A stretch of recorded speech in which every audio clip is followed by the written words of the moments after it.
ప్రేమైన సోదరి సోదరులారా, దేవుని ఉచితమైన కృపను బట్టి దేవుని కొందనాలు స్తోత్రములు చెల్లిస్తూ ఉన్నాము. ఈ సమయమున క్లుప్తంగా దేవుని వాక్యాన్ని ధ్యానం చేసుకుందాము. 18వ కీర్తన మొదటి 2 వచనాలను మనం జ్ఞాపకం చేసుకుందాము. మొదటి వచనంలో ఇలాగ వ్రాయబడింది: యెహోవా నా బలమా, నేను నిన్ను ప్రేమించుచున్నాను అని దైవజనుడైన దావీదు పలుకుతున్నాడు. యెహోవా నా బలమా, నేను నిన్ను ప్రేమించుచున్నానని వ్రాయబడిన మాటను మనం జ్ఞాపకం చేసుకుందాం. దేవుడు మనకు బలం, మనం బలహీనులమని దేవుని వాక్యంలో రాయబడింది. ఏలనగా ఆత్మ మన బలహీనతను చూసి మనకు సహాయం చేస్తున్నాడు. మానవుడు ఎంత గొప్పవాడైనప్పటికీ మానవుడు బలహీనుడు అనే సంగతి మనం జ్ఞాపకం చేసుకోవాలి. కాబట్టి యెహోవా నా బలమా అని దావీదు తెలియజేస్తున్నాడు.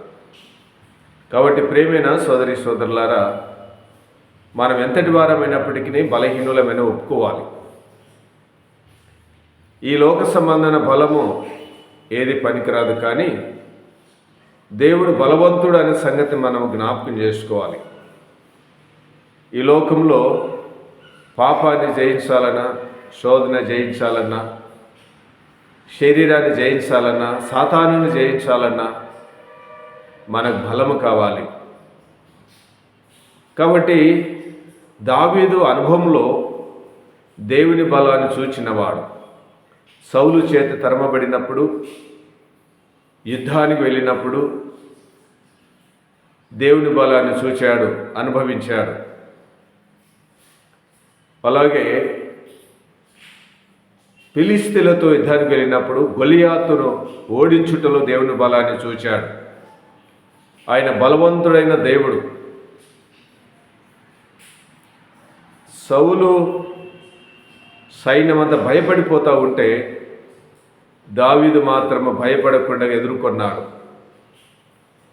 దావీదుకు దేవుని బలం ఉంది, గొలియాతుకు ఫిలిష్తీయుల బలం ఉంది. గొలియాతు ఆయుధాలను నమ్ముకున్నాడు, దావీదు దేవుని నమ్ముకున్నాడు.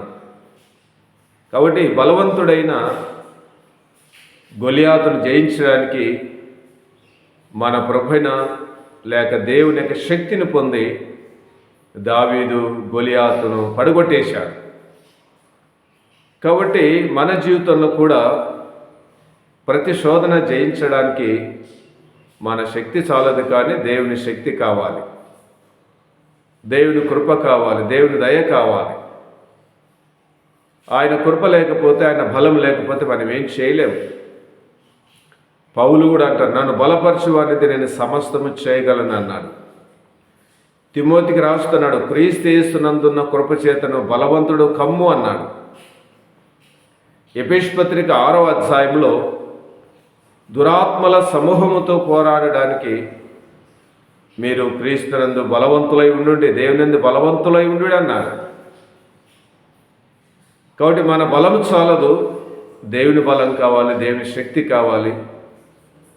కాబట్టి దావీదు అంటే నా బలమా, నేను నిన్ను ప్రేమించుచున్నాను అని అన్నాడండి. మనకు బలమై ఉన్న దేవుడు, మనకు శక్తినిచ్చే దేవుడు మన పక్షనుంటే ఈ లోకాన్ని జయించవచ్చండి. భక్తులు అన్నారు, నువ్వు నాకు లోకములు ఉండగా నీవు నాకుండగా ఈ లోకం లేదు, అవి అక్కర్లేదన్నారు. కాబట్టి అదే 18వ కీర్తన 2వ వచనంలో దేవుని అండను గురించి వర్ణించాడు. యెహోవా నాకు ఆశ్రయం అన్నాడు, యెహోవా నాకు కేడమన్నాడు, యెహోవా నాకు రక్షణ అన్నాడు, యెహోవా నాకు దుర్గం అన్నాడు, యెహోవా నా, ఇలాగూ చాలా విషయాలు ఆయన నా నా నా అన్నాడండి. కాబట్టి దేవుడు మనకు తోడుంటే మనము సహాయం చేయగలం, ఈ లోకాన్ని జయించగలం. ఆయన మన పక్షనుంటే మనం ఏమైనా చేయగలం. పౌలు అన్నాడు, ఆయన నా పక్షంలో నిలబడి నా ప్రక్కన నిలబడి నన్ను తప్పించెను అని అన్నాడు. కాబట్టి ఈ లోకయాత్రలు మనం జీవిస్తుండగా దేవుని బలం, దేవుని అండ మనకు కావాలి. మనంతకు మనం ఏం చేయలేము, ఏమి జయించలేమండి. దేవుని అండ ఆశ్రయం ఉంటేనే తప్ప మనం ఏమి జయించలేము. కాబట్టి ఈ సమయమున దావీదు పలికినట్టుగా దేవుడు మనకు బలం. ఇశ్రాయేలు అరణ్యయాత్రలో ఎర్ర సముద్రం దాటినాక వారు చేసిన గానములు కూడా అది ఉంది. యెహోవా నా బలము నా గానం అన్నారు. కాబట్టి దేవుని బలాన్ని రుచి చూడాలి, దేవుని బలాన్ని ఆనుకోవాలి, ఆ బలాన్ని మనము పొందాలి. ఆ బలము చేతనే మనం సమస్తం చేయగలం, కానీ మనంతకు మనం ఏమీ చేయలేము. కాబట్టి యేసుక్రీస్తు ప్రభునామమున ప్రార్థన బలం, వాక్య బలం, దేవుని బలము చేత ఈ లోకంలో సమస్తాన్ని జయించి ప్రభు కొరకు సాగిపడు దేవుడు సహాయం చేయనుగాక. అందరికి వందనాలు. మరి సమయమున మా ఛానల్ ఇంకెవరైనా సబ్స్క్రైబ్ చేసుకోకపోతే మా ఛానల్ను చూడండి. క్రిస్టియన్ అసెంబ్లీ వనపర్తి అంటే మా ఛానల్లో ప్రోగ్రామ్స్ వస్తాయి, సాంగ్స్ వస్తాయి, క్లుప్తమైన సందేశాలతో మరి కొన్ని వీడియోస్ ఉన్నాయి. కాబట్టి విషయాలు గమనించండి, చూడండి, వినండి, ఆత్మీయ మేలు పొందండి.